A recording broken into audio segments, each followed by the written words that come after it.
Hello everyone, कैसे हो सब? मे भी सब बहुत अच्छे होंगे। ज़्यादा बात ना करते हुए तो मैं तुम्हें बता देती हूँ, हम क्लास 9th का chapter 12 improvement in food resources start कर चुके हैं। न्यू बुक में चैप्टर डिफरेंट हो सकता है, बट और कुछ मतलब चैप्टर की ये जो हमारी नंबरिंग है वो डिफरेंट हो सकती है, और तो सब सेम ही है, वो आप चेक कर लेना। हम पहली वाली वीडियो में से स्टार्ट कर चुके हैं। तो हमने उसमें पढ़ा था, मैं थोड़ा तुम्हें बता देती हूँ। जो हमने उसमें पढ़ा था, हमें क्यों इम्प्रूवमेंट चाहिए हमारे फूड रिसोर्सेज में, और हमारे फूड रिसोर्सेज में इम्प्रूवमेंट कैसे हुई। अब ये देख सकते हो तुम, हमारे इंडिया के पास कोई कमी नहीं है कि हमारे पास फूड भी ओके है, हमारे पास मिल्क वगैरह जो है सब बिल्कुल परफेक्ट है। जैसे पाकिस्तान में तुम सब देख रहे हो कितनी फूड की शॉर्टेज हो रखी है ना। हमारे इंडिया में भी किसी टाइम फूड की शॉर्टेज हुई थी, तो हमारे इंडिया ने ना, हमारे हिंदुस्तान ने दो रेवोल्यूशन स्टार्ट किए थे। एक किया था ग्रीन रेवोल्यूशन एंड एक किया था वाइट रेवोल्यूशन। तो भाई ग्रीन रेवोल्यूशन और वाइट रेवोल्यूशन मैं तुम्हें पहले वाली वीडियो में समझा चुकी हूँ, जाके जल्दी से पहले उसे देखो फिर वापस इस पे आना। आज हम पढ़ने वाले हैं, हमने फूड रिसोर्सेज पहले हमने कर लिए कि ठीक है भाई, ग्रीन रेवोल्यूशन स्टार्ट हो गया, वाइट रेवोल्यूशन स्टार्ट हो गया। बट जो हमारी जो पॉपुलेशन है आसमान छू रही है, चाइना को भी हमने पीछे छोड़ दिया। हमारे पूरे वर्ल्ड में सबसे ज़्यादा पॉपुलेशन है इंडिया की, तो हमें उसके हिसाब से खाना भी चाहिए। या ऐसे हो जाएगा कि भाई हम खाना 100 लोग के लिए उगा रहे हैं, पर लोग तो 1000 हैं। हमारी पॉपुलेशन मान लो 1000 है और हमारे पास खाना 100 के लिए ही है। हमें कुछ करना पड़ेगा ना उसके लिए कि भाई हमें thousands लोगों के लिए खाना बनाना पड़ेगा, है ना। खाना प्रोड्यूस करना पड़ेगा, ठीक है। अब देख सकते हो तुम, there is a need for sustainable practices. जो ये वर्ड है ना, सस्टेनेबल प्रैक्टिसेस, ये बहुत जरूरी है, इसे जरूर याद कर लेना। In agriculture and animal husbandry. Agriculture तुम सबको पता होगा, एग्रीकल्चर जैसे हम किसी भी टॉपिक में प्लांट्स के बारे में बात कर रहे होते हैं ना, जब एग्रीकल्चर वर्ड जरूर यूज होता है, ठीक है। एनिमल हस्बेंड्री होता है भाई, जहाँ पे हम अपने जानवरों को पालते हैं, मुर्गी वगैरह। जैसे हमें प्लांट्स से हमें वेजिटेबल्स वगैरह मिलती है, और जो हमारे ये एनिमल्स हैं हम इनसे मीट एग्स मिलते हैं। तुम सब ये मत बोलने लग जाना कि हम तो वेजिटेरियन है, एगिटेरियन है। कई तो ऐसे भी बोलते हैं हम पनीरिटेरियन है। तो ये तुम जो भी टेरियन हो, मुझे इस पे कोई भी कंट्रोवर्सी नहीं करनी। ठीक है, हम अपने चैप्टर पे आ रहे हैं। अब हमें एग्रीकल्चर और एनिमल हस्बेंड्री तो हमें आ गया समझ, ठीक है। जो हमारी ये देख लेना बस तुम, जो प्लांट से रिलेटेड है वो हमारी एग्रीकल्चर, और जो एनिमल से रिलेटेड है एनिमल हस्बेंड। यार हस्बेंड्री क्यों नाम रखा इसका, मुझे नहीं पता क्यों रखा, मैं तो रख के नहीं आई थी ना, मैं पूछ के आई थी। तुम में से तो कई अब बोलेंगे एनिमल वाइफ ही क्यों नहीं रखा, भाई मुझे नहीं पता। भाई थोड़ा सा कैमरे में थोड़ी सी आज छिल रहा है हमारा, एडजस्ट कर लेना तुम सब, ठीक है। तुम्हें एग्रीकल्चर और एनिमल हस्बेंड्री तो समझ आ गया, लेकिन सस्टेनेबल प्रैक्टिस का मतलब तुम ये लगा लो, जैसे बोल दो तुम कि मैंने ना आज सारी गायों का दूध निकाल दिया, ठीक है, इतना दूध पी लिया। तो तुम्हें ये थोड़ा है फ्यूचर में देगी या नहीं, मतलब शाम को देगी थोड़ी ना दूध, इतना तुमने सारा वही कर लिया तो जरूरी थोड़ी ना है। ये मान लो जैसे तुम ना आज तुमने इतने पौधे उगा दिए, तुम ऐसे बोलो मेरे पोते पड़पोते, उसके आगे जो भी जनरेशन चलेगी वो भी आराम से बैठ के खाना खाएं, बोलते हैं ना पीढ़ियों तक। जस्ट उसी तरह वो ही हमारा कहलाता है कि हमारे आज की नीड भी फुलफिल हो गई और हमने अपने फ्यूचर के लिए भी तैयारी कर ली, ठीक है। तो भाई हमारा एक टॉपिक है, ये तुम्हारी बुक में नहीं है, एक दो फद्दू से पॉइंट है, ये देख लो तुम एक बार। People should have money to purchase food. तो अभी मैंने एक बात की, भाई जो हमें तुम्हें बताया था कि ज़्यादा से ज़्यादा फूड उगाएं, ये करें कि मेरे मतलब पड़पोते पीढ़ियाँ आगे तक खाना खा सके, मतलब उनको इतनी कमाई करने की ज़रूरत ना हो। बट एक चीज़ देखो तुम, फॉर एग्जाम्पल लो 1000 पीपल्स हैं, ठीक है, 50 के पास पैसे हैं खरीदने के लिए फूड, और तुम्हारे पास फूड भाई 100 लोगों जितना है। यार इस कैमरे की क्या दिक्कत आ गई, अब हमारे पास है 100 लोगों के लिए खाना भी, ठीक है, बट जो पैसे हैं मतलब खाना खरीदने के लिए वो सिर्फ 50 लोगों के पास है, 50 लोगों के पास ही है।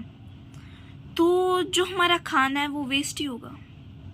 ये तो नहीं हाँ हम 100 लोगों का खाना 50 लोगों को दे दें, उनके पास भी वेस्ट ही होगा, है ना। तो भाई लोगों के पास, पीपल्स के पास पैसे होने चाहिए खरीदने के लिए खाना। सो नेक्स्ट पॉइंट है increasing the income of peoples working in agriculture to fulfil their family demands. So जो ये वाली लाइन है इसको तो चाहे तुम काट भी दो। क्यों काट दो? क्यों मैंने बोला काट दो? क्योंकि जो हमारी भाई एग्रीकल्चर, मतलब तुम ये सोच लो पुअर लोग हैं, तुम्हारी तरह डिमांड थोड़ी ना होती होंगी। मुझे तो ज़ारा से शूज़ चाहिए, मुझे तो एडिडास के शूज़ चाहिए, ज़ारा के कपड़े चाहिए, नहीं ना। उनकी डिमांड होती होगी बस ये हाँ हमें खाना मिल जाए, हमें 2 टाइम का खाना मिल जाए, वो भी हमारे लिए इनफ है ना। तो जो भाई जो एग्रीकल्चर में जो लोग हैं, मतलब एग्रीकल्चर क्या बताया, रिलेटेड टू प्लांट्स, जो हमारे खेती बाड़ी करते हैं लोग, उनकी इनकम बढ़नी चाहिए। क्यों बढ़नी चाहिए? जिससे वो अपने खाने का थोड़ा अपनी फैमिली के लिए मतलब इतना हो उनके पास पैसा कि अपना 2 टाइम का खाना खा सके वो, ठीक है। तो भाई राइटिंग पे मत जाना मैंने अभी जल्दी जल्दी में लिख रही हूँ, मुझे पॉइंट सब याद आ रहे हैं जब पढ़ा रही हूँ मैं। सो हमारा 3rd पॉइंट है scientific management practices should be undertaken to obtain high yield from farms. देखो इसका मतलब तुम ये समझो, हमें ना जैसे ये सोचो तुम्हें ज़्यादा खाना होगा, तुम्हें अच्छे तुम सोइल की फर्टिलिटी होगी तुम्हारी, अच्छे तुम उसमें फर्टिलाइज़र यूज़ करोगे, ठीक है, टूल्स वगैरह प्रॉपर, वैसे तो ट्रेडिशनल उससे भी हो सकती है, बट तुम ये देखो कि हाँ हम हाई यील्डिंग वैराइटीज़ के सीड यूज़ करेंगे, हमें अच्छी वो मिलेगी, ज़्यादा हमें हमारी प्रोडक्शन होगी। ये इकोनॉमिक्स का वर्ड याद आ रहा होगा सबको, HYV सीड्स। तो भाई हम ये थोड़ी ना करें, हमें ना उसके लिए भी कुछ अच्छी तरह सोचना पड़ेगा साइंटिफिक वे से। ये नहीं हाँ भाई बाबा वाला काम नहीं करना, जो बाबा होते हैं भाई हाँ 2-4 मंत्र फूके इस पे, अरे देखना तुम बच्चे, देखना तुम्हारे क्रॉप्स अच्छी होगी, वो होगा एक्सेट्रा एक्सेट्रा। तो बकवास की बातें हैं ये। साइंटिफिक मैनेजमेंट प्रैक्टिसेस मतलब हमें साइंटिफिक तरीके से उसको करना है कि हाँ भाई इतना लैंड है, हमें ज़्यादा इस पे मतलब प्रोडक्शन करनी है, तो हम अपना फर्टिलाइज़र अच्छा करें, पेस्टिसाइड्स इसमें अच्छे डालें, तो इससे हमारी और ज़्यादा प्रोडक्शन होगी।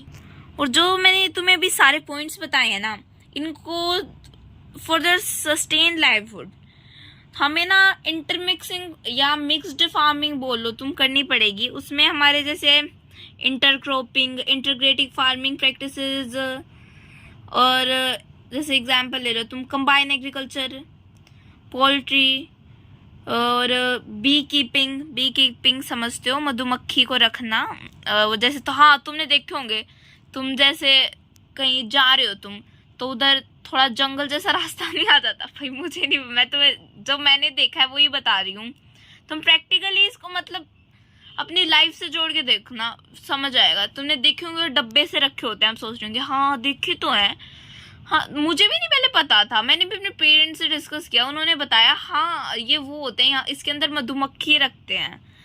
तो ठीक है समझ आ गया। अब वो डब्बे से रखे होते हैं ना, वो मत समझना मेरी तरह समझते हो इलेक्ट्रिसिटी का कुछ वो होगा, नहीं गाइस, वो बी कीपिंग के लिए यूज़ होते हैं। तो अभी जो मैंने तुम्हें बताई है बी कीपिंग, इंटीग्रेटेड फार्मिंग, ऐसे जो भी बताया मैं आगे चल के तुम्हें बताऊंगी, ये अभी आगे चलते हैं और समझते। तो भाई इसके बाद अभी मैंने जो तुम्हें समझाया, अब एक क्वेश्चन उठता है, the question this becomes how do we increase the yield of crops and livestock.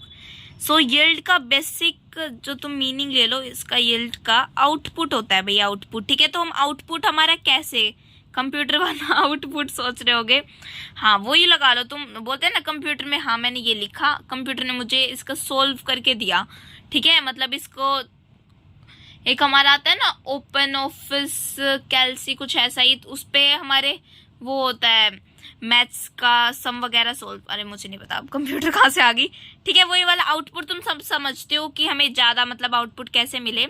सो देखते हैं कैसे मिलता है, देखते क्या है, तो चलो मैं बताती हूँ। सो हमने ये पढ़ लिया कि जो हमारा क्वेश्चन आया था अभी, so improvement in crops, different crops for different energy requirement.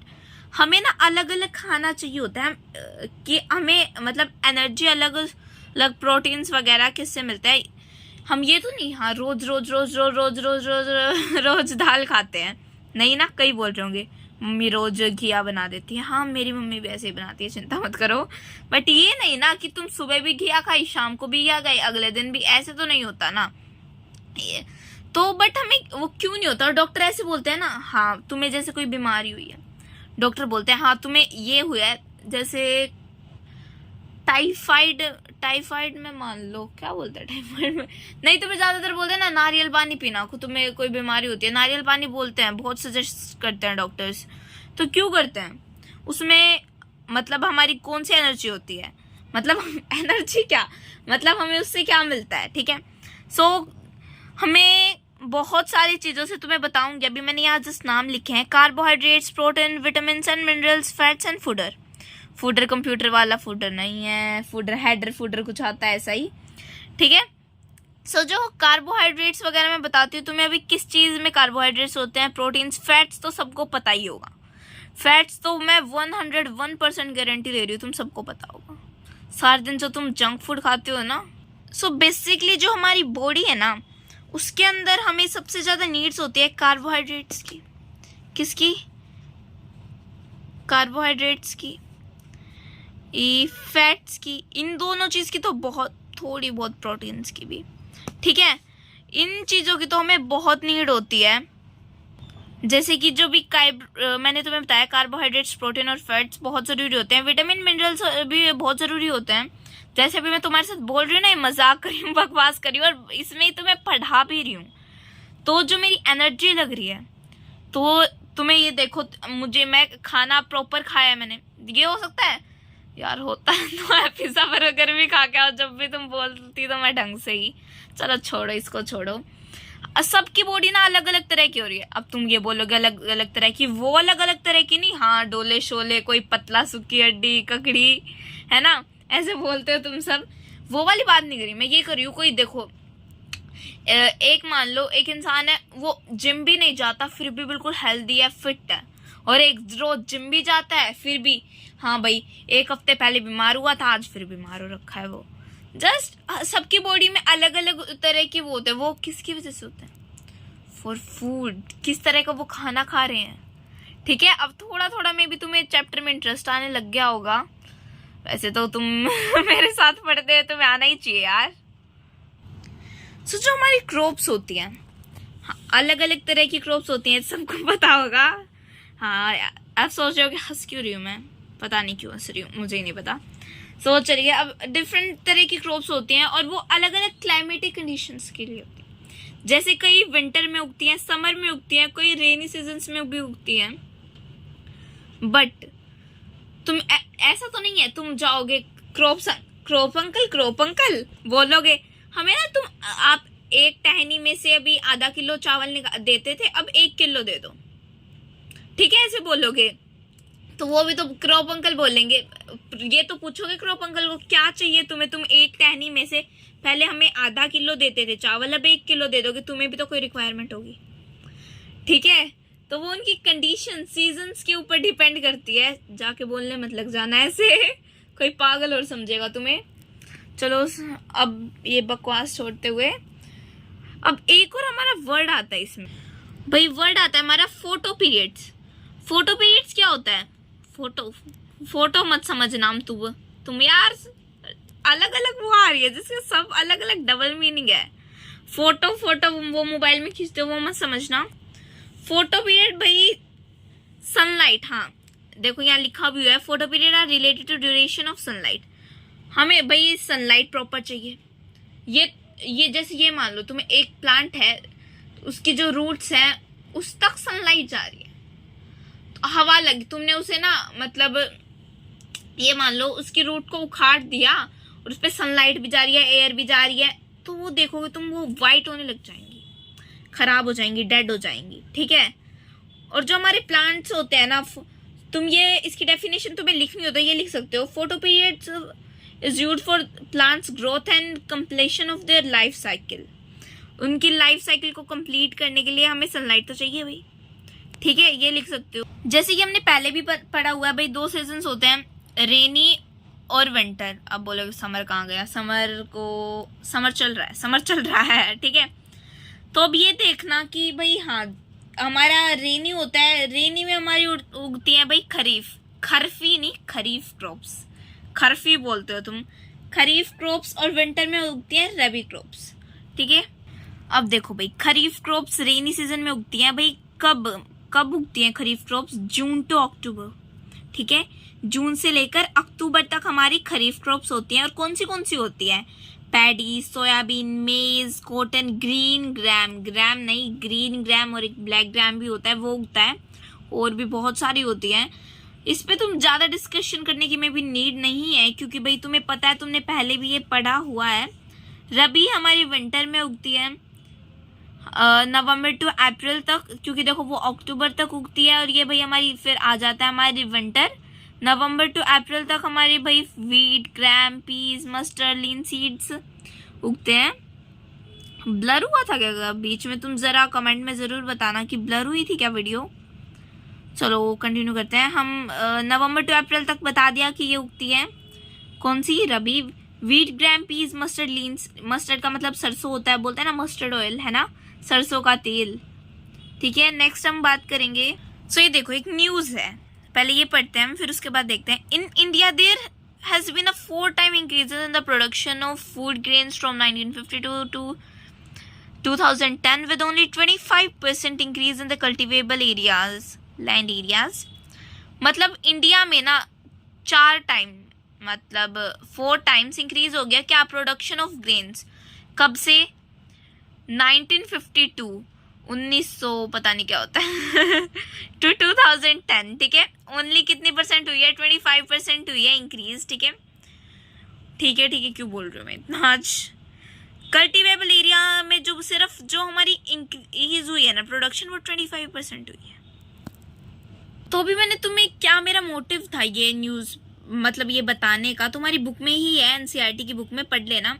Motive ये था, जो हमारा नेक्स्ट अभी टॉपिक स्टार्ट होने वाला है ना, उसमें ये इसी से रिलेटेड है कि हाँ भाई कैसे हुई ये इंक्रीज, 25% इंक्रीज कैसे हुई हमारी जो प्रोडक्शन थी।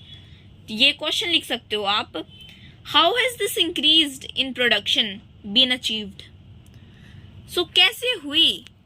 सो इसका आंसर ये रहा, by crop variety improvement, crop production improvement, crop protection management.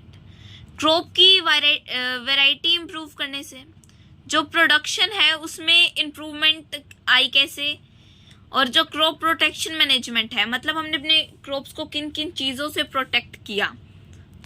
इसमें ऐसे भी बोल सकते हो crop variety improvement, crop production improvement, crop protection. इसमें देखो तुम वैरायटी, प्रोडक्शन और प्रोटेक्शन है, इसमें मतलब वैरायटी कैसे इंक्रीज करें, प्रोडक्शन कैसे इंक्रीज करें, प्रोटेक्शन कैसे, मतलब पहले हमारा 10% इंक्रीज हुआ, हमने दूसरी बार कुछ उसके लिए मतलब अलग सोचा और किया, और उससे हमारी प्रोडक्शन इंक्रीज हो गई।